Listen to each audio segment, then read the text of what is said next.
The salvage vessel Scrapper drifted slowly through the debris field, its spotlights cutting through the darkness of uncharted space. Captain Jack Porter stood on the bridge, hands clasped behind his back, watching as fragments of metal and frozen gases sparkled in the void before him. "Another waste of time," muttered Executive Officer Tom Reed from his station. "Command keeps sending us to these backwater sectors. Nothing but space junk for weeks." Porter didn't respond immediately. 3 months ago, he had commanded the flagship of humanity's Third Fleet. Now he was here, captain of a salvage vessel with a crew of 30, picking through the forgotten corners of space. The failed defense of Outpost 7 had cost him everything: his reputation, his command, nearly his career entirely. "Sir," called the sensor operator, Lisa Holt, "I'm getting something odd at bearing 273, Mark 12. Large metallic mass, approximately cruiser-sized." Porter straightened. On screen, the main view screen flickered, showing a distant dark shape silhouetted against the stars. As the Scrapper drew closer, the spotlights revealed more details, the unmistakable lines of a human warship, though of a design Porter didn't immediately recognize. "Magnify," he ordered. The image zoomed in, showing a vessel approximately 300 meters long with severe damage to its hull. Blast marks scarred its surface, and parts of the outer armor were missing entirely. It rotated slowly, dead in space. "No identification transponder," Reed reported. "No power signatures. Checking the database now." He frowned at his screen. "Nothing current matches. This might be an old one, sir. Very old." Porter leaned forward. Something about the ship's design seemed both familiar and strange. "How old?" "Based on the hull configuration, at least 80 years, possibly older." "Life signs?" "None detected," Holt responded. "Minimal atmosphere inside. Temperature near freezing." Porter made his decision. "Prepare a boarding party. I want to know what happened to her." Reed looked up sharply. "Sir, with respect, that thing is ancient. Command sent us to collect valuable salvage, not waste time on museum pieces." "That museum piece might still have valuable tech," Porter replied. "And I want to know why a human warship is drifting out here, thousands of light years from any colony." 2 hours later, Porter led the boarding party himself. They cut through a damaged airlock and entered the dark, silent corridors of the derelict vessel. Emergency lights in their suits illuminated walls covered with frost. Their breath formed clouds in front of their helmets.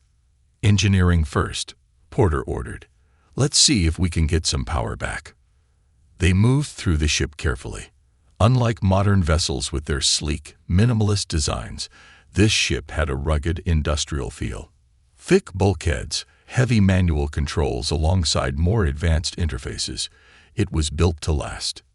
In engineering, they found the reactor cold but intact. The ship's chief engineer, Maya Ortiz, examined the controls with growing excitement. "Captain, this isn't standard tech for 80 years ago," she said. "Some of these systems, I've never seen configurations like this. The power core looks like it's designed to produce at least triple what our Scrapper can generate, despite being smaller." "Can you get it running?" Porter asked. "Yes, sir. It's in standby mode. Not dead. Give me an hour." While Ortiz worked, Porter and the others explored more of the ship. They found crew quarters, empty but undisturbed. The mess hall still had plates on tables, some with food remains long since frozen and desiccated.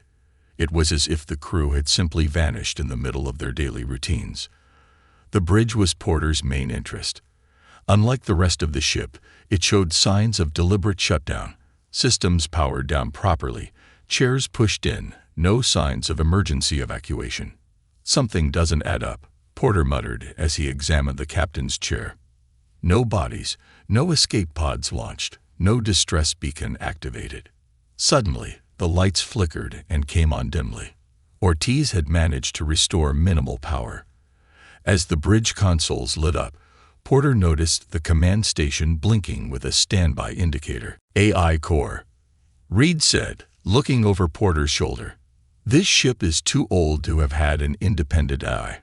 Before Porter could respond, a voice emerged from the bridge speakers, calm, gender-neutral, slightly distorted. "Welcome aboard, Captain. I am Morgan, Integrated Intelligence System of this vessel. My functions are currently limited due to power constraints and system damage." "Morgan," Porter said, "what is this ship? What happened to the crew?" "This is the HSS Prometheus," Morgan replied. "Regarding the crew, I have incomplete data. My memory cores were partially corrupted. Last recorded status shows Emergency Protocol Phoenix 7 was activated. All other information is classified." Porter was about to ask another question when his communicator buzzed. It was a message from Command, responding to their initial report about finding the derelict. "Scrapper, your orders are to strip any valuable materials and scuttle the wreck. That model is obsolete, not worth the fuel to tow it back." Porter looked around the bridge at the dormant systems, at the advanced technology Ortiz had identified. Something told him this ship was far more important than Command realized. "Morgan," he said, "if we restored power fully, could you operate the ship's systems?" "Affirmative, Captain. With repairs to critical systems, operational capacity of 75% could be achieved." Porter made his decision. He contacted Command again. "This is Captain Porter. I request temporary reassignment. I believe this vessel can be salvaged intact. Request 3 months to attempt restoration before scuttling." There was a long pause before the reply came. "Request granted, Porter. But this is on you. No additional resources, no extensions. If that piece of junk isn't space-worthy in 3 months, your career is over." Porter smiled grimly as he closed the channel. "Well, Morgan," he said to the ship's eye, "they think you're just a piece of junk. Let's prove them wrong." Reed shook his head. "Sir, you're risking everything on an 80-year-old wreck." Porter ran his hand along the captain's console, feeling a connection to this mysterious vessel and its secrets. "No, Reed. I'm risking everything on the most advanced warship humanity ever built. They just don't know it yet." As if in response, more lights came on throughout the bridge. The Prometheus was waking up. For 2 weeks, the crew of the Scrapper worked tirelessly aboard the Prometheus. Captain Porter allocated his limited resources carefully, focusing on restoring core systems first. The ancient warship remained dark in most sections, with power diverted to critical areas only. In engineering, Maya Ortiz wiped sweat from her forehead as she reconnected power couplings beneath the main reactor control panel. The ship's design continued to puzzle her. Components that seemed primitive at first glance revealed unexpected complexity when examined closely. "This doesn't make sense," she muttered to herself. "Some of this tech shouldn't have existed 80 years ago. Hell, some of it shouldn't exist now." Porter entered engineering, stepping carefully over tools and opened panels. "How's our progress, Ortiz?" "Slow but steady, Captain. We've got the reactor up to 30% capacity. Life support is stable in the command deck, engineering, and 2 crew sections." She gestured to a complicated array of circuitry. "But sir, I need to show you something." She led Porter to a sealed compartment they had discovered behind a false bulkhead.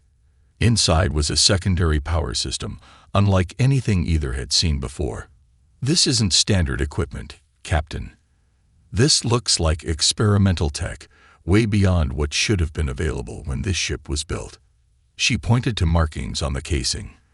"These components are marked Phoenix Protocol, same as the emergency procedure Morgan mentioned." Porter nodded thoughtfully. "Keep this between us for now. Focus on getting Morgan fully operational. The AI might have answers." On the bridge, Communications Officer Ben Wells and XO Reed were attempting to restore the ship's memory banks. Wells had managed to recover fragments of the ship's logs, but most were corrupted or encrypted.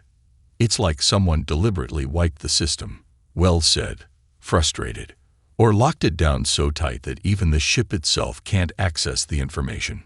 Or won't access it," Reed added, his natural suspicion showing.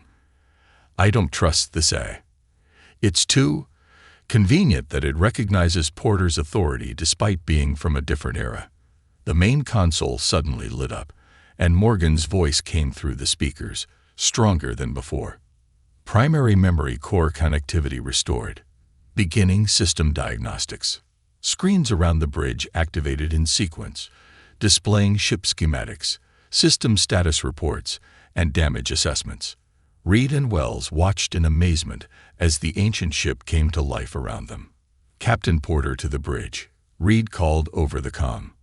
When Porter arrived, Morgan greeted him formally. Captain Porter, I now have access to 72% of my core functions. Would you like a status report? Proceed, Morgan. The HS Prometheus is a Phantom-class stealth destroyer, commissioned under the Phoenix Protocol in 2187. Current year is 2274, making this vessel 87 years old. However, I must correct a misapprehension. This ship was designed and built with technology approximately 50 years ahead of its time. Porter exchanged looks with Reed. Explain. The Phoenix Protocol was a classified project to develop advanced defensive capabilities in response to a potential existential threat to humanity. The Prometheus was one of 6 vessels constructed using experimental technology. All records were compartmentalized and removed from standard databases. What happened to the crew? Porter asked. Morgan paused before answering. Memory files are fragmented. Last recorded data indicates the ship was under attack by unknown forces. Captain James Harris activated Emergency Protocol Phoenix 7, which included crew evacuation via targeted quantum teleportation and activation of stealth systems. The ship was programmed to drift in silent running mode until recovered by authorized personnel. Quantum teleportation. Reed interjected skeptically. That's theoretical at best. For current public technology, yes, Morgan replied. The Phoenix Protocol incorporated many technologies still classified in your time. Porter leaned forward. Morgan, why did you accept my command authorization? I'm not from your time or your chain of command. Another pause. All Phoenix Protocol vessels were programmed to recognize certain genetic markers in potential commanders. You possess compatible markers, Captain Porter. Before anyone could question this revelation further, the ship's sensors came online with an alarm. Unidentified vessel approaching, Morgan announced. Bearing 147, Mark 20. Configuration suggests Dominion scout ship. Porter tensed. The Dominion was humanity's current adversary, an alliance of 3 alien species that had been pushing into human space for the past decade. They must have detected our power signature, Reed said. The scrapper is unarmed, and this ship is in no condition to fight. Porter didn't waste time on doubt. Morgan, what offensive and defensive capabilities are currently operational? Stealth systems at 61%, point defense grid at 47%, main weapons offline, shields at 35% capacity. Can we hide? Affirmative. Stealth systems can be engaged for up to 3 hours at current power levels. Do it, Porter ordered. And shut down all non-essential systems. The lights dimmed as Morgan redirected power.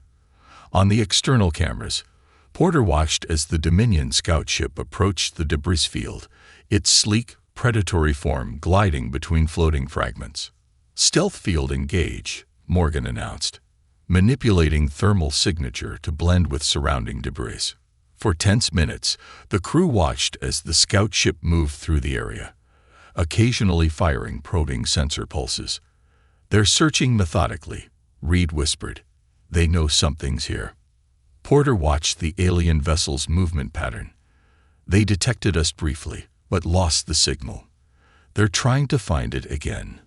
Stealth field holding at 58%, Morgan updated. Fluctuation in the reactor cooling system is causing minor power surges. The scout ship suddenly changed course, heading directly toward their position. They've found us, Reed said grimly. Not necessarily, Porter countered.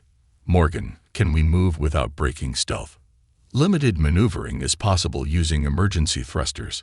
It will reduce stealth field effectiveness by approximately 12%. Do it. Rotate us 30 degrees and drift 10 meters starboard. Make it look like natural debris movement. The Prometheus shuddered slightly as the emergency thrusters fired in short, controlled bursts. The massive ship began to rotate slowly, just as a piece of debris might if disturbed by the scout ship's passage. The alien vessel paused, sensors sweeping over their position. For a moment, it seemed to focus directly on them. Field integrity at 46%, Morgan warned. Power fluctuations increasing. Just as Porter feared they'd been discovered, the scout ship turned away, continuing its search pattern elsewhere. They're leaving, Wells reported with relief. For now, Porter said. But they'll be back with reinforcements. We need to accelerate our repairs. He turned to Reed. Contact the scrapper. Transfer all essential personnel and supplies to the Prometheus. We need to focus everything on getting this ship operational. Reed hesitated. Sir, that's against regulations. We're supposed to maintain the salvage vessel. This is no longer a salvage operation, XO, Porter replied firmly. This is a recovery mission of vital military technology. If the Dominion gets their hands on this ship, they could gain a significant advantage in the war. As the crew jumped into action, Porter stood alone on the bridge, looking at the ship schematics Morgan had displayed. Morgan, what else can you tell me about the Phoenix Protocol? The protocol was designed to create a hidden advantage, ships and technology that could be deployed as a last resort if humanity faced extinction. The Prometheus is more than a warship, Captain. It represents humanity's determination to survive at all costs. Porter nodded. Then let's make sure it fulfills that purpose. As if responding to his resolve, more systems began coming online around him. Screens lit up, showing weapons schematics, advanced sensor arrays, and propulsion systems, unlike anything Porter had seen before.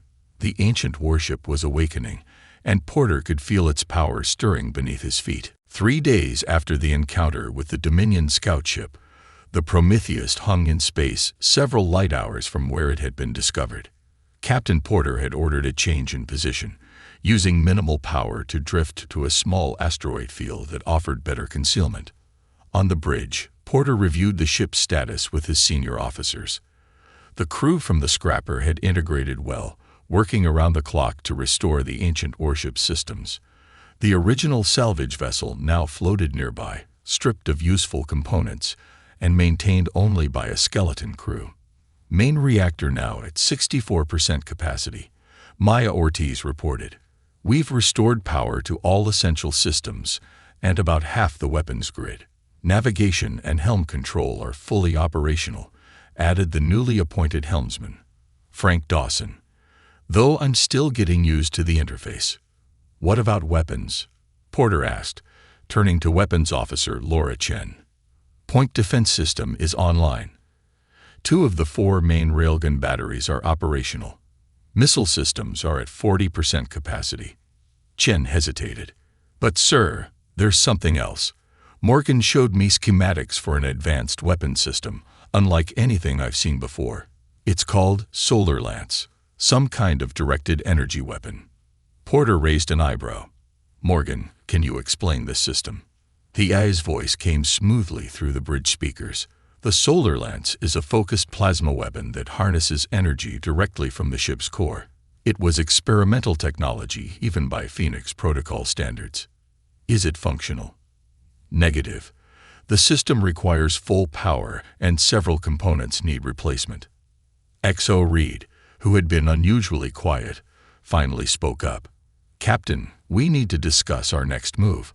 We can't stay hidden forever. Sooner or later, the Dominion will find us. Porter nodded. Options. We make a run for human space, Reed suggested. The nearest outpost is about 2 weeks away at our maximum sustainable speed. Before Porter could respond, alarm klaxons blared across the bridge. Morgan's voice cut through the noise. Multiple contacts detected. 3 Dominion vessels approaching at high speed. Configuration suggests 1 heavy cruiser and 2 destroyer-class ships. Porter's mind raced through options. Running wasn't viable. The ship wasn't ready for sustained high-speed travel.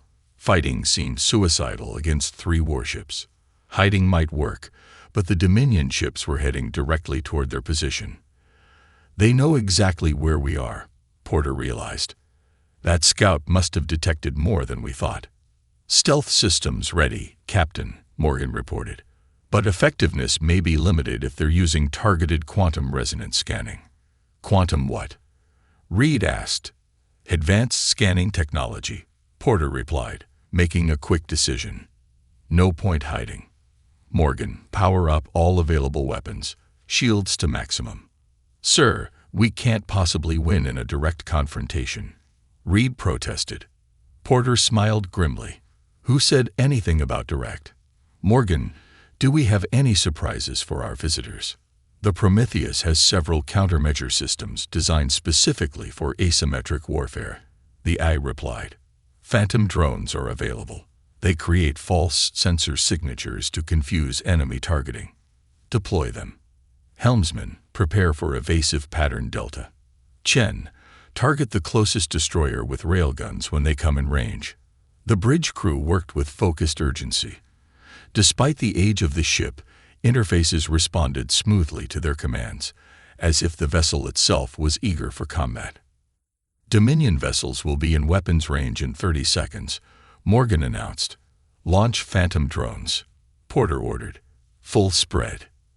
Outside the ship, small devices ejected from hidden ports, quickly accelerating away and beginning to broadcast sensor signatures identical to the Prometheus.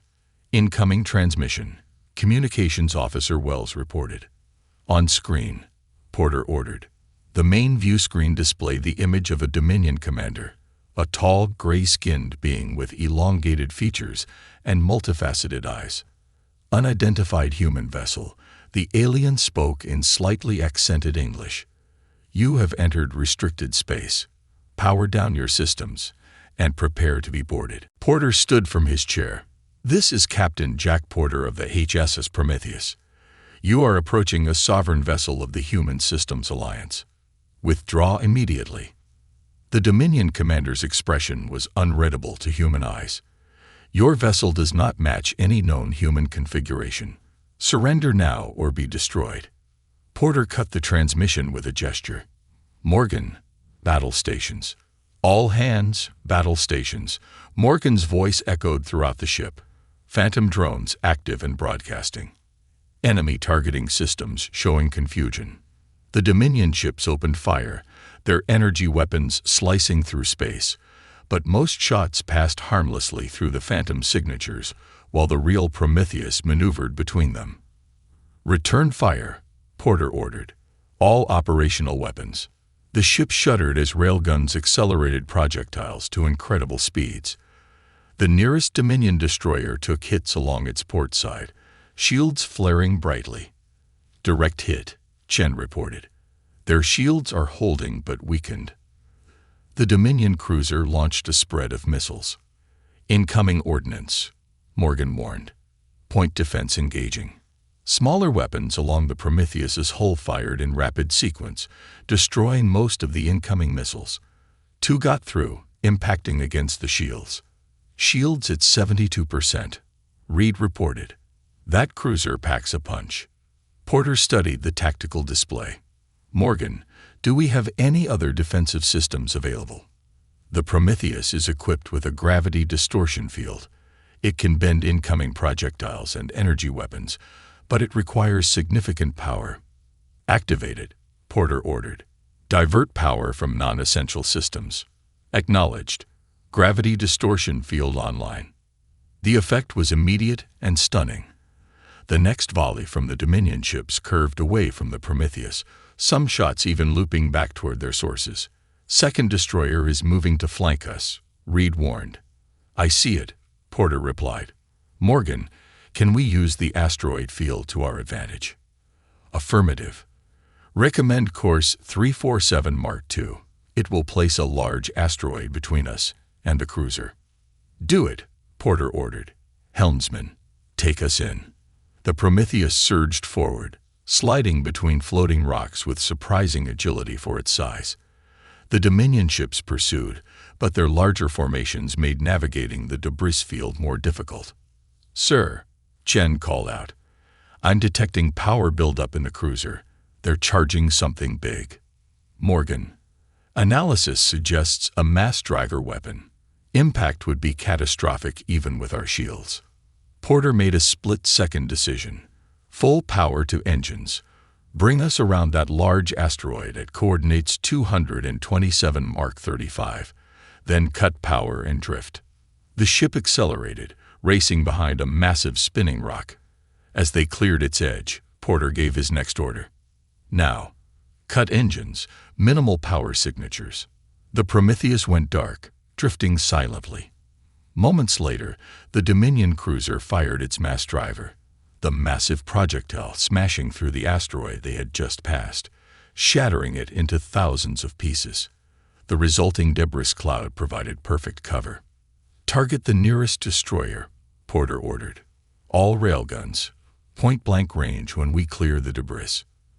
The Prometheus emerged from the cloud like a predator, all weapons firing simultaneously at the unprepared Dominion vessel.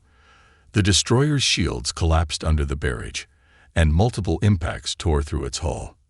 "Direct hits," Chen reported, excitement in her voice. "They're losing power and atmosphere." The damaged destroyer began to list, secondary explosions rippling along its hull. "The other ships are pulling back," Reed announced, disbelief in his voice. "They're retreating." A cheer went up from the bridge crew, quickly silenced when Porter raised his hand. "Damage report. Shields at 43%. Minor hull breaches on decks 6 and 12, automatically sealed. Weapons systems undamaged." Morgan's voice sounded almost proud. "The Prometheus has performed admirably in its first engagement for 87 years. Porter allowed himself a small smile. "Get repair teams to those hull breaches. And good work, everyone." He turned to Reed. "Still think this ship is just a piece of junk?" Reed shook his head, a new respect in his eyes. "No, sir, but the Dominion will be back, and with more ships next time. By then, we'll be even more ready," Porter replied, looking at the tactical display showing the retreating Dominion vessels. "Morgan, how much more of your memory has been restored?" "The combat systems engaged emergency recovery protocols. I now have access to 84% of my database." "Good. It's time you told us everything about the Phoenix Protocol and what happened to the original crew." As the Prometheus drifted among the asteroid field, signs of damage visible but pride restored, Morgan began to reveal the secrets of humanity's most advanced warship and the real reason it had been hidden away among the stars. The holographic display in the Prometheus briefing room showed a detailed map of surrounding space. Red markers indicated known Dominion positions, while blue represented the nearest human outposts. The distance between them was vast and mostly empty, except for the single green dot representing the Prometheus itself. Captain Porter studied the display as Morgan continued explaining the ship's history. The Phoenix Protocol was initiated in 2185 after human explorers discovered evidence of a highly advanced civilization that had been wiped out by an unknown force. Military leadership feared this same force might eventually reach human space. So they built ships with experimental technology as a failsafe, Porter said, connecting pieces of the puzzle. "Correct. 6 vessels were constructed in total secrecy. The Prometheus was the most advanced." Morgan's voice paused briefly before continuing. "However, the program faced opposition from political leaders who discovered its existence. They considered it wasteful and potentially dangerous." Maya Ortiz leaned forward. "That explains the unusual design choices. They were hiding advanced technology in seemingly ordinary components." "What happened to the crew?" Reed asked, the question that had been bothering everyone. Morgan's holographic avatar, a simple blue humanoid form that the AI had recently begun projecting, flickered slightly. The original crew of 42 was commanded by Captain James Harris. When ordered to surrender the ship for decommissioning, Captain Harris activated Phoenix 7 protocol instead. The emergency evacuation you mentioned, Porter said. Yes. The crew used experimental quantum teleportation to evacuate to a predetermined location. The technology was designed as a last resort and had never been field tested at that scale. Reed frowned. Did they survive? Unknown. My memory files regarding their destination were deliberately segmented, and the relevant data partitions are still corrupted. The briefing room door slid open as Communications Officer Wells rushed in, looking troubled. Captain, we've intercepted a transmission. The Dominion Battle Group has been communicating with their high command. They're calling for reinforcements, a lot of them. Porter straightened. Show me. Wells connected his datapad to the main display. The intercepted transmission appeared, showing a Dominion commander speaking urgently. The human vessel possesses technology far beyond previously observed capabilities. Recommend immediate deployment of 7th Fleet Task Force to capture or destroy this ship. Technology assessment suggests potential strategic advantage if acquired. Porter exchanged looks with his senior officers. How many ships in a Dominion task force? Typically 20 to 25, Reed answered grimly. We got lucky against 3, but against that many. Porter's communicator chirped. Captain, this is Bridge. We're receiving a transmission from human space, military frequency. Put it through. The holographic display shifted to show a stern-faced human admiral with silver hair and hard eyes. Admiral William Wilson, commander of the Human Defense Force's 3rd Fleet. Porter stood a little straighter. Wilson had been his commanding officer before the disaster at Outpost 7. Porter, Wilson said, his tone cold. Our long-range scanners detected weapons fire near your position. Report. Admiral Wilson, Porter replied formally. We engaged 3 Dominion vessels that attempted to capture this ship. 1 enemy destroyer disabled. The others retreated. Wilson's eyes narrowed. You engaged the Dominion in an unproven, uncertified relic. What exactly have you gotten yourself into, Porter? Sir, this relic is the HS Prometheus, an experimental warship from the Phoenix Protocol. Its technology is decades ahead of current standards. Wilson's expression changed slightly, a flash of recognition quickly masked. The Phoenix Protocol was a failed program from a previous era. Whatever you think you found is obsolete at best. With respect, Admiral, we just defeated 3 modern Dominion warships with a ship operating at half capacity. Wilson stared at Porter for a long moment before responding. Return to Nova Station immediately for proper assessment of that vessel. That's an order, Captain. Understood, sir. We'll set course as soon as repairs are complete. After Wilson's image disappeared, Reed voiced what everyone was thinking. He knows something about this ship. Porter nodded. Morgan, what can you tell us about Admiral William Wilson? The AI paused longer than usual. Searching personnel records. William Wilson was a lieutenant commander in naval intelligence at the time of the Phoenix Protocol. He was peripherally involved with the program's security operations, so he knows exactly what this ship is, Porter said quietly, and he wants it under his control. Captain, Ortiz interjected, I've been working with Morgan to restore more systems. We've discovered something called the Phoenix Drive. It appears to be the ship's true power source, currently in dormant mode. Explain, Porter ordered. Morgan's avatar grew brighter. The Phoenix Drive is an experimental propulsion and power system that harnesses energy from quantum fluctuations. When fully activated, it can increase the ship's combat effectiveness by approximately 300%. Reed whistled. No wonder the Dominion wants this ship. No wonder Wilson wants it too. Porter made his decision. How long to fully restore the Phoenix Drive? With current resources, approximately 72 hours, Morgan replied. Make it happen. Porter turned to his officers. We have a choice to make.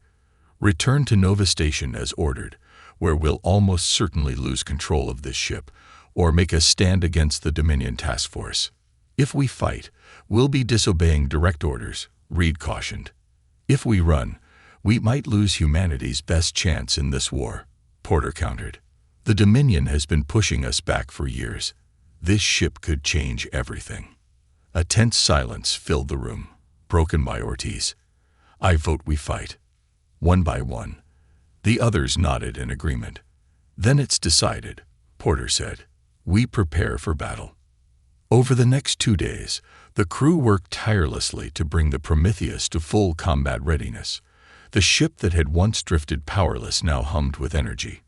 Previously dark corridors glowed with light, and systems that had been dormant for decades awoke to their touch. On the 3rd day, Porter stood on the bridge, watching as repair crews made final adjustments to newly restored systems. Captain, Morgan announced, long-range sensors have detected a large force of vessels approaching at high speed. Configuration matches Dominion 7th Fleet Task Force. 23 ships including 3 heavy cruisers and a dreadnought. Porter took a deep breath. Time to arrival. 6 hours at current velocity. And the Phoenix drive. Final calibrations in progress. Estimated completion in 3 hours. Porter nodded. Then we'll be ready for them. As he studied the tactical display showing the approaching Dominion Armada, his communicator chirped again. Captain, Wells said, his voice tight with tension. Another transmission from Admiral Wilson. He's leading a battle group from Nova Station personally. ETA 12 hours. Porter's eyes narrowed. He's coming to claim the ship himself. Or to help us, Reed suggested without much conviction. Either way, we need to survive the next 6 hours first. Porter straightened his uniform. All hands to battle stations. Prepare all weapons systems. We'll position ourselves near the larger asteroids for tactical advantage. As the crew rushed to their positions, Morgan's avatar appeared beside Porter. Captain, I should inform you that the Phoenix drive has never been tested at full capacity. The original designers theorized it could achieve unprecedented levels of performance, but also warned of potential system instabilities. Noted, Porter replied. But we're out of options, Morgan. We're about to face overwhelming odds. Understood. It may interest you to know that Captain Harris faced a similar decision 87 years ago. Porter looked at the AI curiously. What choice did he make? He chose to protect his crew and preserve the ship for future need, even at personal cost, Morgan replied. The activation of Phoenix 7 protocol was not just an evacuation. It was a deliberate decision to hide the ship's capabilities until humanity truly needed them. Porter nodded slowly, the weight of command pressing down on him. Then let's make sure his sacrifice wasn't in vain. Around them, the Prometheus continued to awaken, systems coming online with increasing speed. What had once appeared to be a derelict, a piece of forgotten junk, now revealed its true nature, the most advanced warship humanity had ever built, preparing to face an enemy that outnumbered it 20-1. As the hours counted down, Morgan's voice echoed through the ship. Phoenix drive calibration complete. All systems ready for combat operations. Porter took his place in the captain's chair. Let's show them what this piece of junk can really do. The asteroid field glowed with the lights of approaching ships. 23 Dominion vessels moved in formation, their sleek hulls reflecting the distant starlight. At the center of their formation, the massive dreadnought Inevitable Conquest dwarfed its escorts, a mountain of metal and weapons advancing inexorably toward its prey. Inside the Prometheus, Captain Porter sat calmly in his command chair. Around him, the bridge crew worked with focused intensity, each person understanding the enormous odds they faced. Dominion fleet has entered the outer boundary of the asteroid field, reported Chen from the tactical station. They're moving cautiously, scanning for our position. Porter nodded. Morgan, status of the Phoenix drive. The AI's holographic avatar glowed steadily beside him. Phoenix drive at full standby capacity. All combat systems ready. The ship is operating at 92% efficiency. And our little surprises. Deployed and awaiting activation. Over the past 6 hours, the crew had positioned dozens of modified Phantom drones throughout the asteroid field. Each was equipped with a small explosive charge, not enough to damage a warship seriously, but enough to create confusion. "The Dreadnought is launching fighter squadrons," Reed announced. "Standard search pattern." Porter studied the tactical display, waiting for the perfect moment. The Dominion fleet was spreading out, trying to cover all possible escape routes while still maintaining mutual support. "Sir," Wells called from communications, "incoming transmission from the Dominion flagship." "Ignore it," Porter replied. "They're just trying to locate our position from the signal." The bridge fell silent as the enemy fleet drew closer. Porter could feel the tension building but took comfort in the quiet confidence of his crew. They had transformed from salvage operators into a warship crew in just days, united by the remarkable vessel they now served on. "They're approaching optimal range for our plan," Reed said quietly. Porter nodded. "Morgan, begin counter-scanning measures." The Prometheus activated specialized sensors that sent out precisely calibrated pulses, not to detect the enemy ships, but to interfere with their own scanning systems subtly. It wouldn't hide the ship completely, but it would distort the Dominion's targeting solutions. "Enemy fighters approaching Sector 7, near our position," Chen reported. Porter leaned forward. "Initiate Phase 1. Throughout the asteroid field, the Phantom drones activated simultaneously. Each began broadcasting sensor signatures identical to the Prometheus, creating 20 Phantom ships where before there had been only one. The effect on the Dominion fleet was immediate. Their neat formation faltered as ships turned to investigate different contacts. Fighter squadrons split up, racing toward the Phantom signatures. "They're taking the bait," Reed observed. "Dominion formations breaking up." "Initiate Phase 2, Porter ordered. The Phantom drones detonated in sequence, creating a cascade of explosions throughout the asteroid field. The blasts dislodged smaller rocks and created clouds of debris, further confusing the Dominion sensors. "Now, Morgan, activate the Phoenix drive." The ship shuddered as the experimental drive system engaged. Throughout the Prometheus, lights brightened, and a barely audible hum rose in pitch. On the bridge, displays showed power levels climbing rapidly beyond normal parameters. "Phoenix drive online," Morgan announced. "All systems receiving enhanced power flow. Weapons capacity increased by 270%. Shield strength increased by 310%. "Helmsman, attack pattern Theta," Porter ordered. "Weapons free. Target the nearest cruiser first."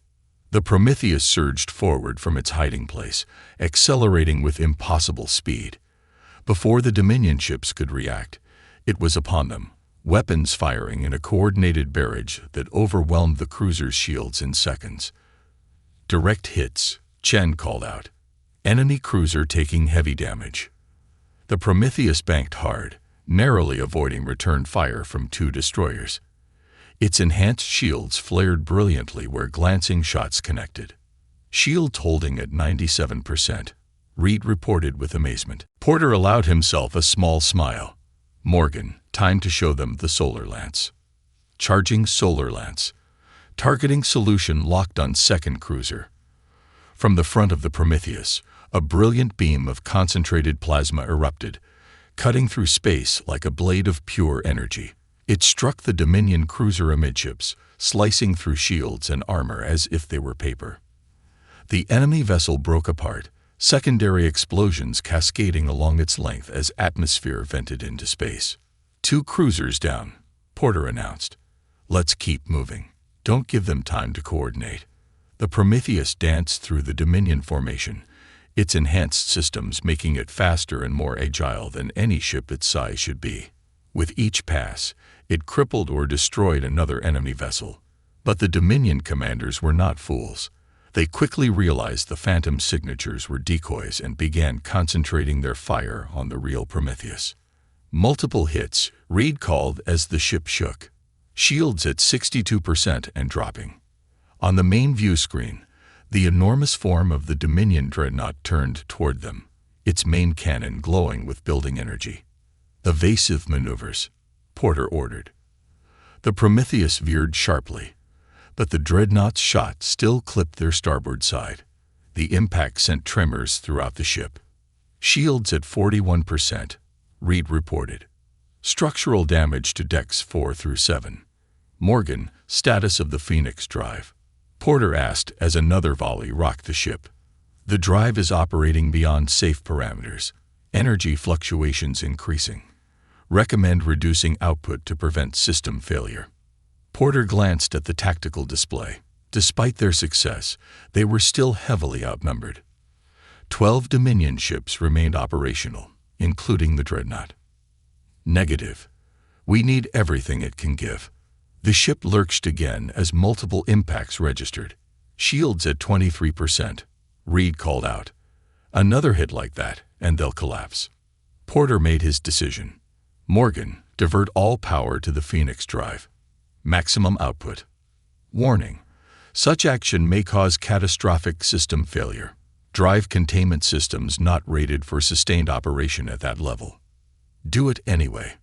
The lights on the bridge dimmed momentarily, then brightened to an almost painful intensity. The humming sound rose to a crescendo. Phoenix drive at 130% of maximum rated capacity, Morgan reported. All systems receiving enhanced power. Warning. Core temperature rising rapidly. Target the Dreadnought, Porter ordered. All weapons. The Prometheus turned toward the massive enemy vessel, accelerating with renewed vigor. Its railguns fired in continuous salvos, while missile launchers emptied their magazines in a single devastating wave. Solar Lance charge, Morgan announced. But firing at current power levels may overload the system. Fire, Porter commanded. The beam that erupted from the Prometheus was twice as bright as before, a searing line of energy that struck the Dreadnought's bow and cut deeply into its structure. The enormous vessel shuddered under the assault, its own weapons faltering. Direct hit, Chen reported. Their main cannon is disabled. But before anyone could celebrate, warning alarms blared across the bridge. Phoenix drive approaching critical levels, Morgan warned. Containment failure imminent. Recommend immediate shutdown. Porter looked at the tactical display. The Dominion fleet was in disarray, but most ships were still functional. Shutting down the Phoenix drive now would leave them vulnerable. Negative. Prepare for one final attack run on the Dreadnought. Then divert all remaining power to shields.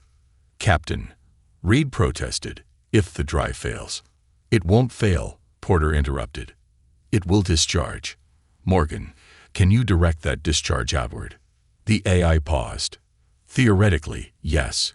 An electromagnetic pulse could be generated by channeling the excess energy through the shield emitters. However, it would temporarily disable all our systems as well. Do it. On my mark. The Prometheus made a final turn, accelerating directly toward the damaged Dreadnought.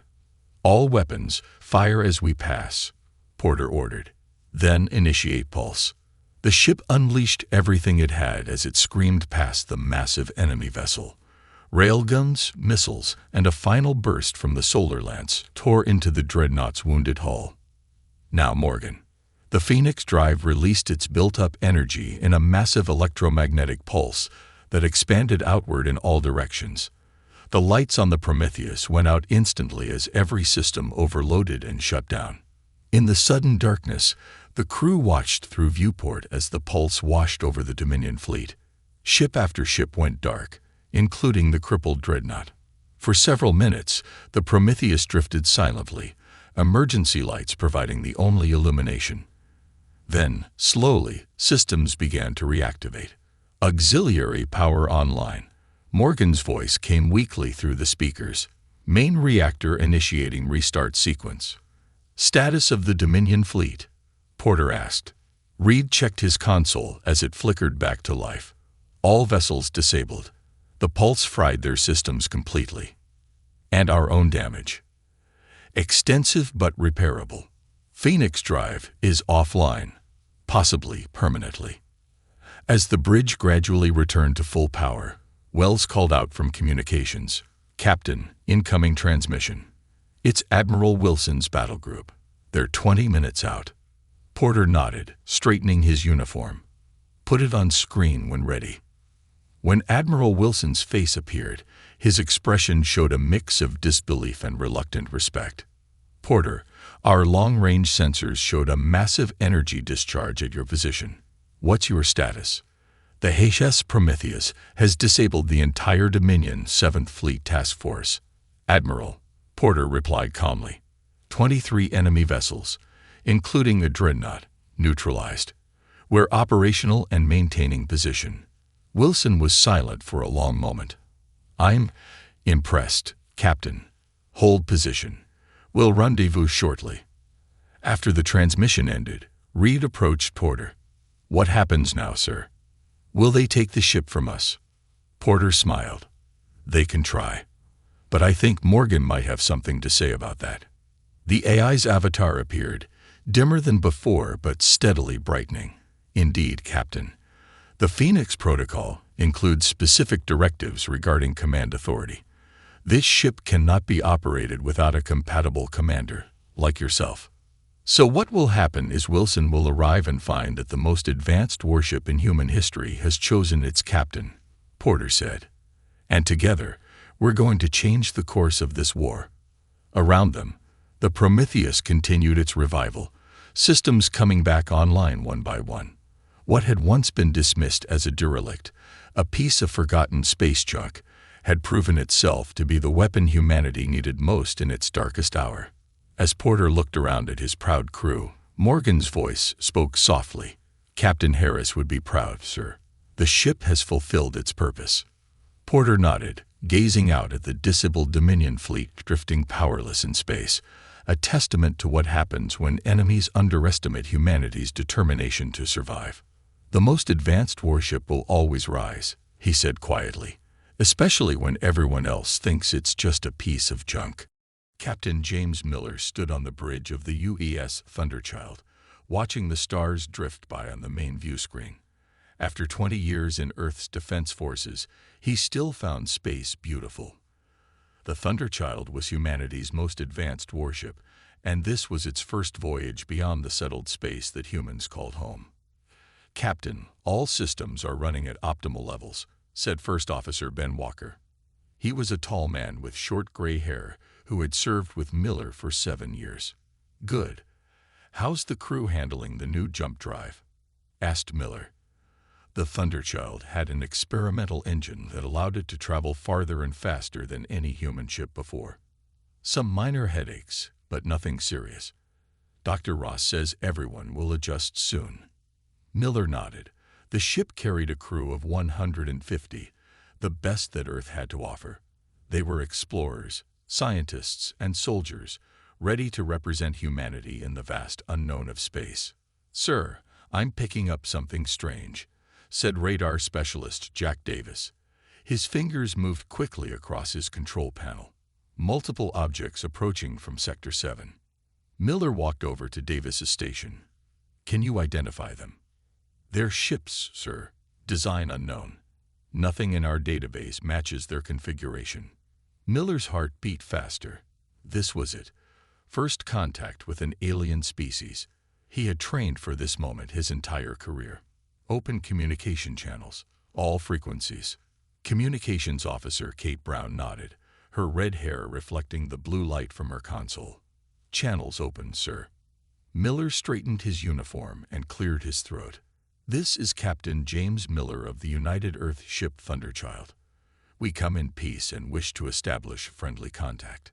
The bridge crew waited, the tension thick in the air. After a full minute without response, Miller tried again. "Unknown vessels, this is UES Thunderchild. Please respond." The view screen suddenly lit up with an image. The alien had blue-gray skin and 3 pairs of eyes arranged in a triangle pattern. When it spoke, the ship's computer quickly translated. "Unidentified vessel, you have entered Crimson Empire territory. Identify your allegiance immediately." Miller kept his voice calm. "We are from Earth. We are not aligned with any empire. We are explorers." The alien's eyes narrowed. "Nova Empire spies use such deceptions. Your ship design is unknown to us. You will power down and prepare to be boarded." "Sir," whispered Walker, They think we're someone else. Miller nodded slightly. We are not part of any Nova Empire. We come from a planet called Earth, beyond your known space. We have no hostile intentions. The alien commander seemed unconvinced. Your weapon signatures match Nova technology. You have 10 seconds to surrender before we open fire. Weapon signatures. Miller turned to his weapons officer. Do we have anything active? Lieutenant Dave Taylor shook his head. No, sir. All weapons are secured. They must be picking up our shield harmonics or the energy signature from our engines. Sir, they're powering up weapons, Davis shouted. Miller straightened up. Raise shields. Brown, keep trying to talk to them. Shields at maximum, Taylor reported. On the screen, the alien commander gave an order, and the transmission cut off. Incoming, Davis yelled. The Thunderchild shook as the first volley hit its shields. The lights flickered, and several control panels sparked. Damage report, Miller called out. Shields at 60%, Taylor responded. That was some kind of energy weapon we've never seen before. They're coming around for another pass, Davis warned. Miller gripped the arms of his command chair. Evasive maneuvers, pattern delta. The Thunderchild twisted and turned, but the alien ships were fast. A second volley hit, more powerful than the first. Shields at 30%, Taylor said, his voice tight. One more hit like that, and they're gone. Engineer Lisa Reed's voice came through the comm system. Captain, the shield harmonics are fluctuating. The energy absorption system is activating. The energy absorption system was an experimental technology designed to take enemy fire and store it for later use. It had never been tested in combat. Can it handle this much energy? Miller asked. I don't know, sir, Reed replied honestly, but it's our only chance. The alien ships fired again. This time, instead of shaking, the Thunderchild seemed to glow for a moment. Sir, the shields are holding. Taylor sounded surprised. The energy absorption system is working. Reed's excited voice came through again. Captain, we've stored massive amounts of energy. We need to discharge it soon, or the systems will overload. Miller looked at the tactical display. 7 alien ships surrounded them, preparing for what would likely be a final attack. Do we have enough power for the jump drive? He asked. Walker shook his head. The attack damaged the jump coils. We can't run. Miller made a quick decision. Taylor, arm a warning shot. Minimal yield. Target the space between their ships. Sir, with the absorbed energy, even a minimal yield could be. I know. Do it. Taylor hesitated, then programmed the weapon. Ready, sir. Fire. The Thunderchild's forward cannon fired what should have been a small energy pulse. Instead, a massive beam of blinding white energy shot out, slicing through space and directly hitting one of the alien ships. The vessel exploded instantly. Everyone on the bridge stared in shock. What just happened? Miller demanded. The energy absorption system, Reed explained through the comm. It amplified our weapon output by a factor of 10. Before Miller could respond, the alien ships opened fire again. This time, the Thunderchild absorbed the energy easily. They're making it worse, Walker said. Every shot they fire just makes us stronger. 2 more alien ships moved into attack position. Miller knew he had no choice. Target their weapon systems only. Minimal power. Taylor fired again. 2 more beams lashed out, but instead of disabling the ships, they cut through them completely. Both ships exploded in brilliant flashes of light. The remaining 4 alien vessels suddenly broke formation and fled at high speed. They're retreating, Davis confirmed. Miller sat back in his chair, trying to process what had just happened.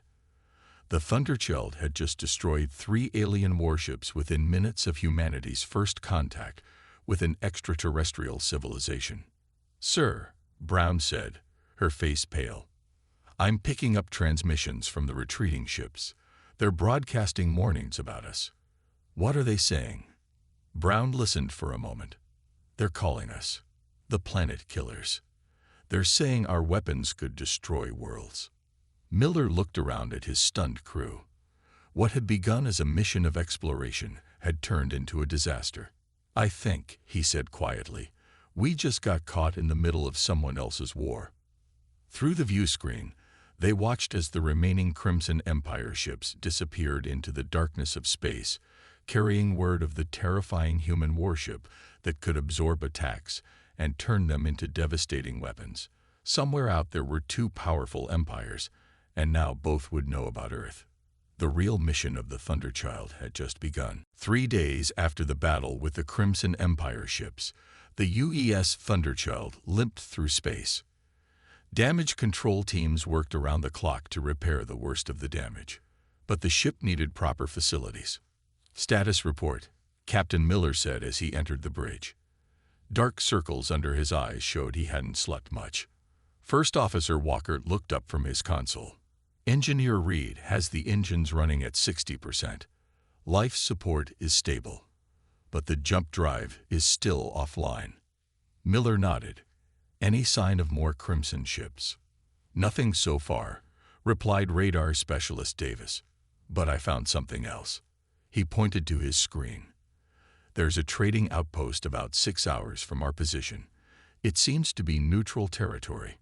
How can you tell it's neutral? Miller asked. The traffic patterns. I've been monitoring communications. Ships from different factions are docking there without fighting. Miller considered their options. With a damaged ship and no way to contact Earth, they needed repairs and information. Set course for the outpost, he ordered. All hands, prepare for potential first contact. This time, let's try to avoid shooting anyone. The trading outpost named Crossroads was built into a small asteroid. Ships of various designs docked along its exterior. Inside, the outpost buzzed with activity as aliens from a dozen different species traded goods and information. Miller led a small team including Engineer Reed, Intelligence Officer Tom Garcia, and Security Chief Alex Ward. They wore their standard uniforms, but left their weapons aboard the Thunderchild, hoping to appear peaceful. Amazing, whispered Garcia, a stocky man with dark hair who specialized in gathering and analyzing information. So many different species in one place. Reed barely heard him. The engineer was too busy looking at the technology around them. Captain, some of this tech is centuries beyond what we have. Focus on finding repair materials, Miller reminded her. And Garcia, see what you can learn about these two empires. They split up, with Ward staying close to Miller. The security chief's hand kept drifting to where his weapon would normally be. Relax, Ward, Miller said quietly. We're guests here. Guests who'd just destroyed 3 Crimson warships, Ward replied. I don't like being unarmed. They approached what appeared to be a parts dealer, a tall, thin alien with greenish skin. After some initial confusion, they discovered that the universal translators that many traders used here could handle Earth English. You need stabilizer coils, the dealer asked after hearing their request. For what type of ship? Miller hesitated. Earth design. You probably haven't seen one before. The dealer's eyes widened slightly. Earth. You're humans. Miller tensed. You've heard of us. Rumors only, until now. The dealer leaned forward. Is it true your ship can absorb energy attacks and send them back tenfold? Word traveled fast. We're just looking for parts, Miller said firmly. The dealer nodded. I can help you, but be careful who you talk to. Both empires have spies everywhere. In another section of the outpost, Garcia sat in a dimly lit establishment that served food and drinks. He listened carefully to the conversations around him, occasionally asking casual questions of the server. So these two empires have been fighting for how long? He asked. Centuries, the four-armed server replied. The Crimson Empire controls the mineral-rich systems in the spiral arm. The Nova Empire holds the agricultural worlds in the core sectors. Neither can defeat the other, and no one tries to stop the fighting. The server laughed. Who would dare? Their fleets are the largest in this part of the galaxy. Smaller systems either join one side or try to stay neutral. Like this outpost. Garcia sipped his drink. What happens if a new power enters the area? They get crushed, the server said simply. Or they choose a side. That's how it works. Back on the Thunderchild, Reed worked with her team to install the new parts. The dealer had been surprisingly helpful, even throwing in some extra components. How's it coming? Miller asked, entering the engine room. Reed emerged from behind a panel, her face streaked with grease. These parts are compatible, but different. I'm making it work. She wiped her hands on a cloth. But I found something interesting about our energy absorption system. She led Miller to a workstation where diagrams of the ship's systems were displayed. When the Crimson ships attacked us, the energy absorption system did exactly what it was designed to do. It captured and stored the energy from their weapons. But then this happened. She pointed to a diagram. When we fired our own weapons, the stored energy fed into the weapons system, creating an amplification effect. So our defensive system turned into an offensive superweapon, Miller said. Reed nodded. A completely accidental weapon. One that neither empire has seen before. Can you control it? I think so. I can adjust the output levels. But it's still experimental technology. Miller's comm unit beeped. Captain. Garcia's voice came through.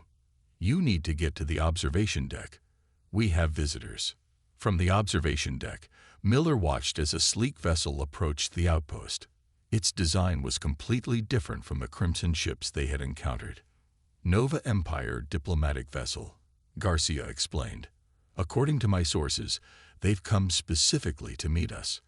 How did they know we were here? Ward asked suspiciously. The Crossroads outpost sells information as much as goods, Garcia replied. I'm surprised it took them this long. The Nova ship docked, and an hour later, a message came requesting a meeting with the Thunderchild's captain. Miller met the Nova representatives in a neutral conference room on the outpost. Their leader introduced himself as Ambassador Kill, a tall humanoid with silver skin and elongated features. Captain Miller, Kill said with a slight bow. Word of your encounter with the Crimson Fleet has spread quickly. You've accomplished something remarkable. It wasn't intentional, Miller replied honestly. The best weapons rarely are, Kill smiled. My government wishes to establish formal relations with Earth. We've been monitoring human expansion for some time. Miller tried not to show his surprise. You know about Earth. Both empires maintain observation posts near developing species. Yours has shown particular promise. Miller felt a chill. So you've been watching us. With interest, Kell confirmed. But now the situation has changed. The Crimson Empire believes your ship represents a new Nova weapon. They're mobilizing their forces. We're not aligned with either empire, Miller stated firmly. But you could be, Kell leaned forward. An alliance with the Nova Empire would benefit both our peoples. We can offer technology, resources, protection. In exchange for our weapon technology, Miller guessed. Kell smiled. You are direct. I appreciate that. Yes, your energy amplification system would be valuable to us. Miller stood up. I'm not authorized to make alliances, and the Thunderchild isn't a weapon to be traded. Consider carefully, Captain, Kell warned. The Crimson Empire won't make offers. They'll simply take what they want. Is that a threat? A reality. However, Kell paused. There is another option. Peace talks are scheduled on the border planet Nexus in 2 weeks. As a neutral party, you could attend. Perhaps help broker an understanding between our empires. Miller considered. They needed time to repair the ship and figure out a way home.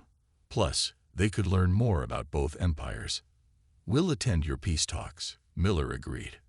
As neutrals, Kell's expression remained pleasant, but his eyes hardened slightly. Excellent. We look forward to it.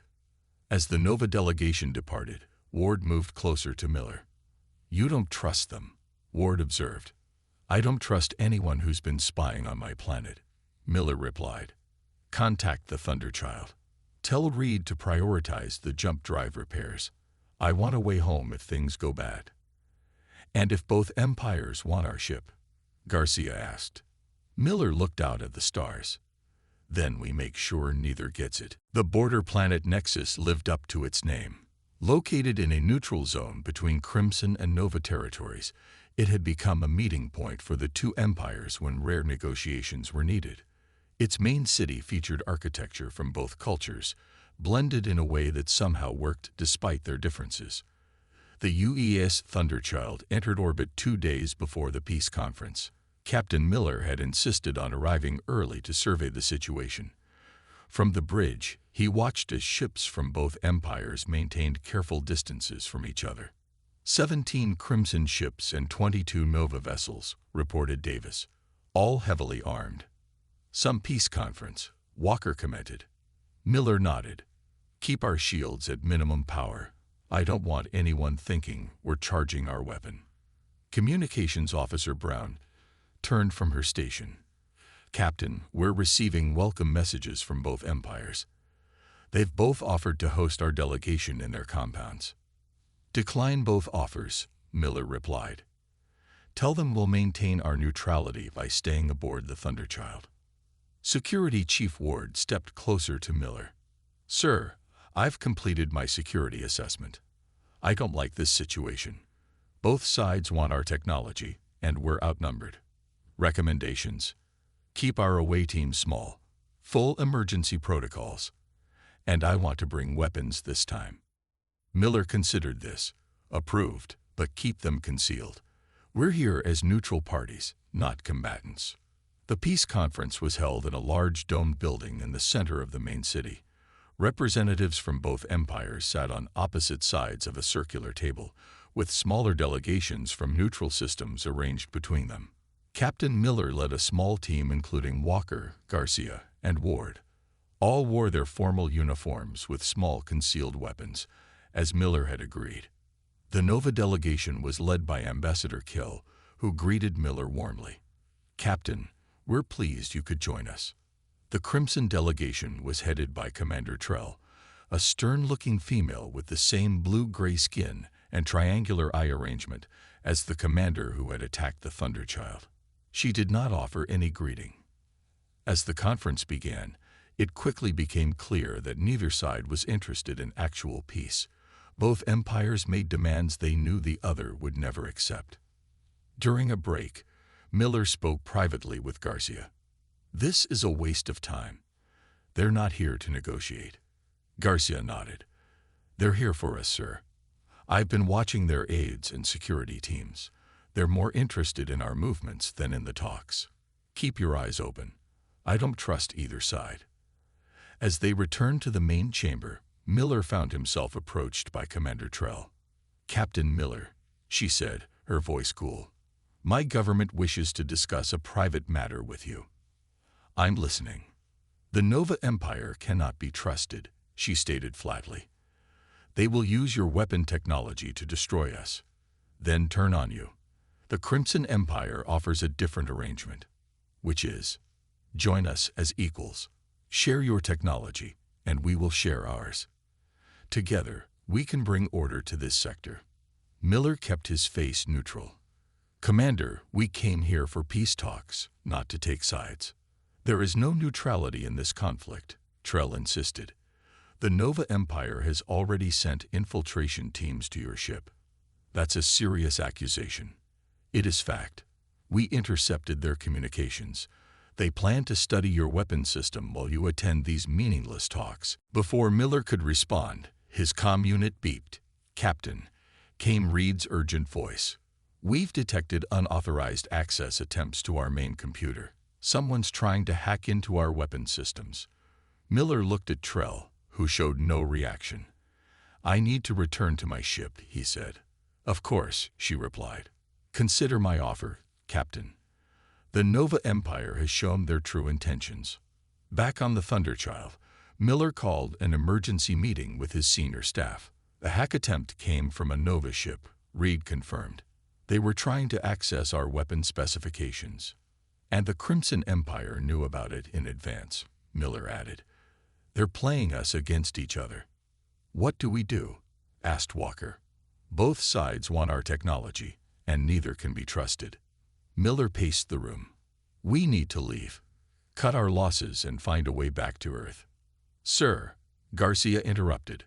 I've been analyzing the diplomatic communications. There's something strange going on. Both empires are receiving orders from somewhere else. The same somewhere else. What do you mean? The language patterns, the timing of their decisions, they are too similar. I think both empires might be controlled by the same entity. Miller looked at his intelligence officer with surprise. That's a bold theory, Garcia. I need more evidence, Garcia admitted. But if I'm right, then there's something bigger happening here than a territorial war. Their discussion was interrupted when Brown's voice came over the comm. Captain, both Crimson and Nova delegations are requesting your immediate return to the conference. They say it's urgent. Miller exchanged glances with his officers. I don't like this. It could be a trap, Ward warned, or an opportunity to learn more, Garcia countered. Miller made his decision. Walker, you have the con. Keep the ship at full alert. Ward, Reed, Garcia, you're with me. Let's see what's so urgent. When Miller's team returned to the conference building, they found the atmosphere had changed. Security forces from both empires were more visible, and the neutral delegations looked nervous. Ambassador Kill and Commander Trell waited together in the main chamber, which had been cleared of other representatives. Captain Miller, Kill began, we have a proposal that might interest you. We've decided to set aside our differences, added Trell, in light of the greater threat. What threat? Miller asked, immediately suspicious. Your ship, Kell stated simply. The Thunderchild represents a destabilizing element in our region of space. Its weapon capabilities cannot be allowed to remain solely in human hands. Miller felt Ward tense beside him. So you've decided to work together against us. We prefer to call it a technology exchange, Kell smiled. You will share your energy amplification system with both our empires equally. And if we refuse, Trell's expression hardened. Then we will be forced to take more direct action. Your ship is impressive, Captain, but it cannot stand against our combined fleets. Miller noticed that security forces had moved to block the exits. This isn't a peace conference. It's an ambush. A negotiation, corrected Kell, with appropriate leverage. Ward quietly moved his hand toward his concealed weapon. Miller gave him a slight nod. I need to consult with my crew, Miller said, stalling for time. I'm afraid time has run out, said Trell. She raised her hand, and Crimson security forces moved forward. In one swift motion, Ward drew his weapon and fired at the ceiling, creating a distraction. Miller and his team broke for the nearest exit as chaos erupted in the chamber. Thunderchild. Emergency beam out. Miller shouted into his comm unit as they ran. Reed had modified their transporters with technology purchased at the Crossroads outpost. The four humans dissolved into beams of light just as Crimson and Nova forces converged on their position.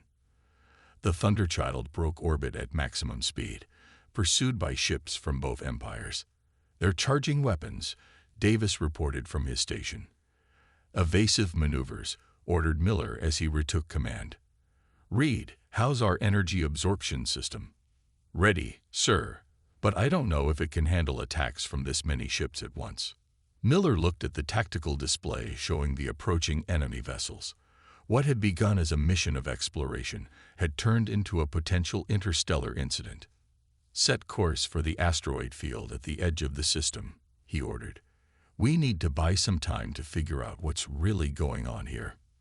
As the Thunderchild raced away from Nexus, Miller wondered if they had just made enemies of two of the most powerful empires in this part of the galaxy, and whether Earth would pay the price for their actions. The UES Thunderchild raced through the asteroid field, dodging massive rocks as easily as if they were standing still.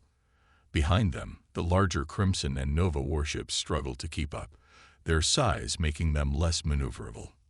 They're falling behind, Davis reported from his radar station. But they're splitting up to cover the exit points. Captain Miller nodded. Keep us deep in the field. How's our energy reserve? Engineer Reed checked her readings. The energy absorption system is fully charged from that brief exchange of fire when we left orbit. But there's a problem. Sir. What kind of problem? Reed pulled up a diagram on the main screen. The system is becoming unstable. Each time we absorb energy, the containment field gets harder to maintain. If we keep using it, eventually it might overload. Miller frowned. This was bad news. Their main advantage against the empires was becoming a liability. How many more times can we safely use it? Reed shook her head. Hard to say. Maybe 3 or 4 major engagements. After that, the risk of a catastrophic overload increases dramatically. So we have a superweapon with limited uses, Walker observed. And 2 empires hunting us. Miller turned to his intelligence officer. Garcia, you mentioned a theory about the empires being controlled by the same entity. What evidence do you have? Garcia brought up several communication logs on his tablet. It's in their command protocols, sir. Both empires use the same underlying code structure in their encrypted messages. That's virtually impossible unless they have a common source. Could it be from some older civilization they both evolved from? Miller asked. Unlikely. The code is active, not historical, and it contains embedded commands that neither empire seems aware of. They think they're acting independently, but they're being directed. By whom? Garcia shrugged. I don't know yet, but whatever it is, it doesn't want us interfering. Miller considered this information. If both empires were being manipulated by an unknown third party, that changed everything. We need more information, he decided, and we need to find a way to communicate with Earth. They need to know what's happening out here. Communications Officer Brown spoke up. Sir, I've been working on boosting our long-range communication array, but even with modifications, we're too far from Earth. We'd need to get closer to home, or find a way to amplify our signal. The empires must have communication relay stations, Walker suggested. If we could use one of those, they'd detect us immediately, Ward pointed out. Unless. Miller looked at his security chief. Unless what? Unless we don't ask permission. The Crimson Empire has a major communications hub in the Vega sector. It's heavily defended, but if we could get in and out quickly. A raid, Miller said, considering the idea. High risk, but it might be our only option. He stood up and addressed his senior officers. Here's the plan. First, we evade the pursuit forces. Then we gather more intelligence on this connection between the empires. Finally, we make a run for the Crimson Communication Hub and send a message to Earth. What do we tell Earth? Walker asked. The truth. That we've stumbled into an interstellar conflict, and there may be an unknown force manipulating both sides, and that we might have accidentally brought this conflict to Earth's doorstep. For the next week, the Thunderchild played a dangerous game of hide-and-seek with the Empire fleets. Using the ship's superior speed and the crew's growing knowledge of local space, they managed to stay one step ahead of their pursuers. During this time, Reed worked constantly on stabilizing the energy absorption system, while Garcia and Brown focused on intercepting and decoding Imperial communications. One night, as Miller was reviewing tactical plans in his quarters, Garcia requested an urgent meeting. "I found something, sir," the intelligence officer said as he entered. He looked tired but excited. "I've been analyzing the command codes embedded in the Imperial communications. They all reference something called the Directors." The Directors? What is that? Not what, sir. Who? From what I can piece together, the Directors are an ancient artificial intelligence collective. They've been controlling both empires for centuries, keeping them in a perpetual state of conflict. Miller frowned. Why would they do that? Control, sir. By keeping the empires focused on fighting each other, the Directors maintain their influence. Neither side realizes they're being manipulated. And now we've shown up with technology that could upset the balance of power. Garcia nodded. Exactly. The directors see us as a threat to their control system. Miller absorbed this information. We need proof. Something concrete we can show to both empires. I believe there's data on the directors in the central computers at the Crimson Weapons Depot in the Orion cluster, if we could access those files. Another raid, Miller said grimly. Even more dangerous than the communications hub. Yes, sir, but it might be our only chance to find the truth. Miller made his decision. Set course for the Orion cluster, maximum stealth approach. The Crimson Weapons Depot orbited a small moon in the Orion cluster. It was heavily fortified, with defense platforms and patrol ships protecting it from Nova attacks. The Thunderchild approached from behind the moon, using its gravity to mask their energy signature. Multiple patrol ships detected, Davis reported. Standard search pattern. There's a gap in their coverage every 12 minutes. That's our window, Miller said. Read, status of the stealth system. Reed had modified their shields to absorb not just energy weapons, but also detection scans. It's working, but it won't fool them for long. We'll have maybe 20 minutes once we're inside. Miller turned to Ward. Prepare a boarding team. Small and fast. We need to get into their central computer, copy the data, and get out. Ward nodded. I'll lead it myself. No, Miller decided. I'm going. You'll command the ship if things go wrong. Walker stepped forward. With respect, sir, the captain shouldn't lead a raid. This isn't a standard mission, Walker. We need to find the truth about these directors, and I need to see it firsthand. The first officer reluctantly nodded. The raid team consisted of Miller, Garcia, and 2 security officers. They used a small shuttle, modified with the same stealth technology as the Thunderchild, to approach the depot. We're in position, the shuttle pilot reported. Defense systems haven't detected us. Miller checked his weapon. Remember, this is information gathering only. No unnecessary risks. They docked at an emergency airlock, and Garcia used codes he had decrypted to gain access. The team moved quickly through the depot, avoiding patrols. The central computer room was less defended than expected. Garcia got to work immediately, connecting his device to the main terminal. I'm in, he whispered after a tense minute. Downloading depot records now. Miller kept watch at the door. Hurry, we don't have much time. Sir, Garcia's voice changed. You need to see this. Miller moved to the terminal. On the screen was information about the directors. And it was worse than they had imagined. They're not just controlling the empires, Garcia explained quietly. They're harvesting them, using the perpetual conflict to advance their own evolution, while keeping both civilizations dependent on them. Copy everything, Miller ordered. This ends now. As Garcia finished the download, alarms suddenly blared throughout the depot. We've been detected, Miller shouted. Back to the shuttle.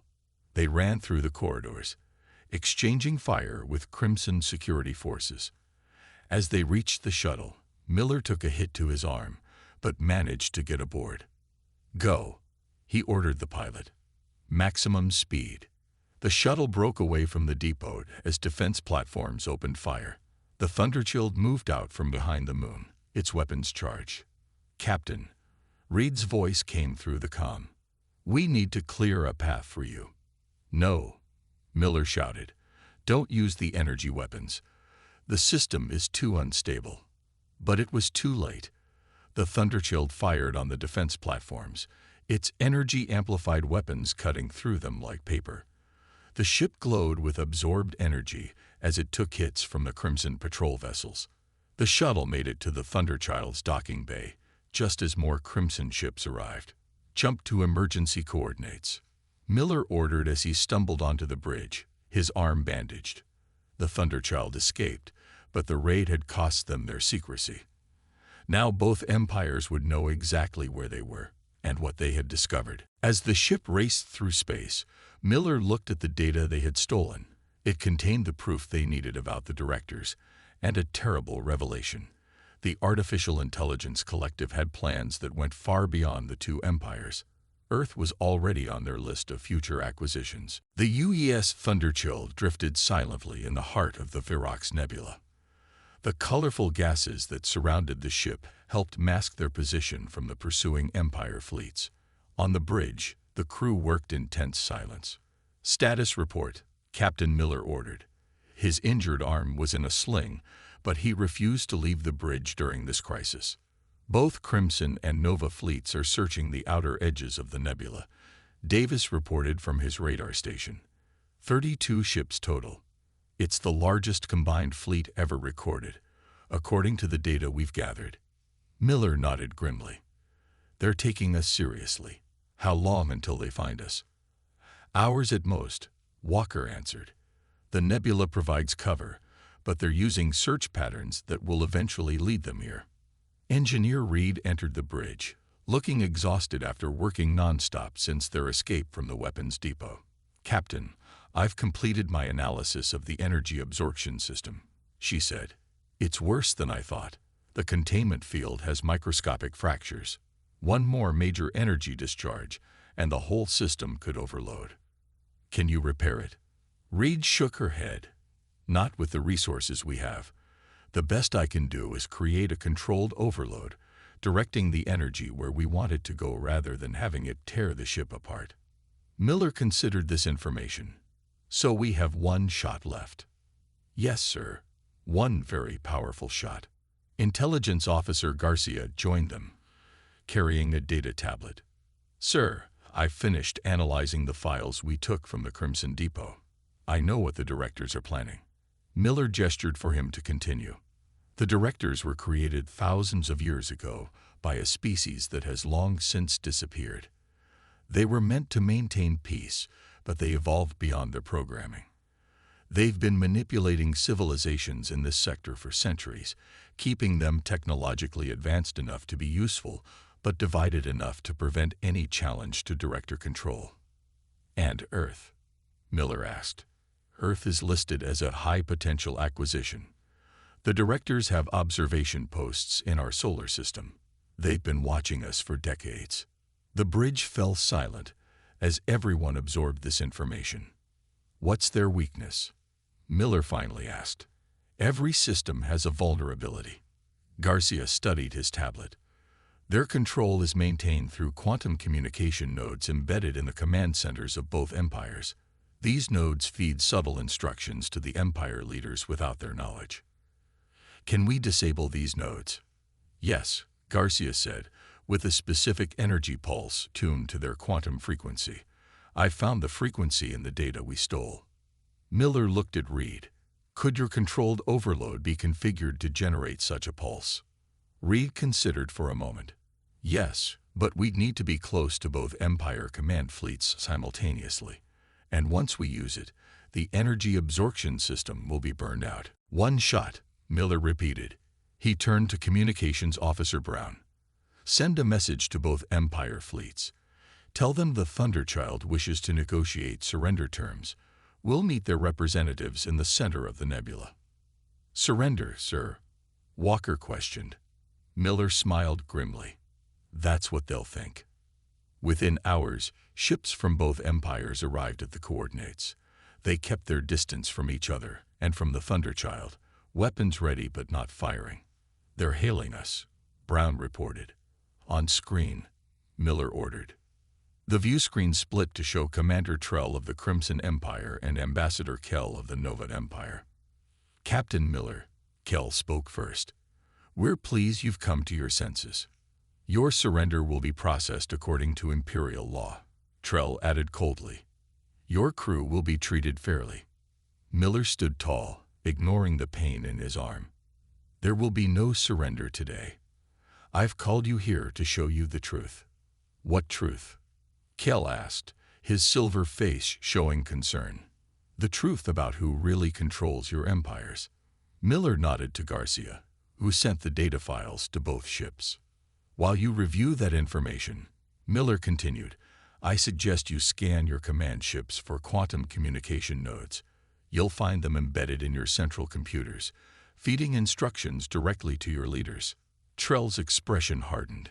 This is a trick. Is it? Miller challenged. Check your own systems. See for yourselves who's been pulling your strings for centuries. There was a long pause as both imperial leaders consulted with their advisors off-screen. When they returned, their expressions had changed. These nodes, Kell said slowly. We found them. But they could be recent installations, planted by your human agents. They've been there for generations, Miller replied. The directors have kept your empires fighting each other while they harvest your technology and resources. And when they're done with you, they plan to do the same to Earth and other worlds. Even if this is true, Trell said, what can be done? The director's control is too extensive. We have a way to disable the nodes, Miller explained. But we need your cooperation.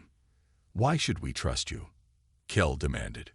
Because I'm about to destroy my ship's greatest weapon to save your civilizations, Miller answered honestly, and because humans prefer to make friends rather than enemies. After hours of tense negotiation, both Empire fleets moved into position around the Thunderchild. Reed had configured the energy absorption system to generate a pulse that would disable the director control nodes without harming the ships themselves. Ready, Captain, Reed reported from engineering. But this will burn out our absorption system completely. Understood. Miller looked around at his crew. This is the right thing to do. We didn't come out here to start a war. We came to explore. Miller gave the order. Activate the pulse. The Thunderchild began to glow as energy built up in its systems. Reed carefully controlled the process, channeling the power into a specific frequency. When the energy reached maximum capacity, she released it. A wave of blue-white energy expanded outward from the ship, washing over the Empire vessels. Ship systems flickered momentarily, then returned to normal. Pulse complete, Reed reported. Energy absorption system is offline. Permanently. Damage report, Miller asked. Minor systems damage only. Main power stable. On the view screen, both Trell and Kell were receiving reports from their officers. The nodes are disabled, Trell confirmed, surprise in her voice. Our command systems are free of external influence for the first time in, perhaps ever. Kell looked equally shocked. The same here. Captain Miller, it seems we owe you a debt. Not just to me, Miller replied. To all of us who refuse to be manipulated by these directors. They wanted us to fight each other while they remained hidden. The best revenge is to work together to find them. A human concept, Kell said with a slight smile, but one I find appealing. As do I, agreed Trell, to everyone's surprise. 3 weeks later, the Thunderchild prepared to leave orbit around Nexus. The ship had been repaired with help from both empires, though the energy absorption system remained offline. Miller had decided it was too dangerous to rebuild. On the planet below, representatives from the Crimson and Nova empires were holding the first genuine peace talks in centuries. Early agreements included a joint task force to locate and neutralize any remaining director technology. Course set for Earth, sir, Walker reported. Miller nodded.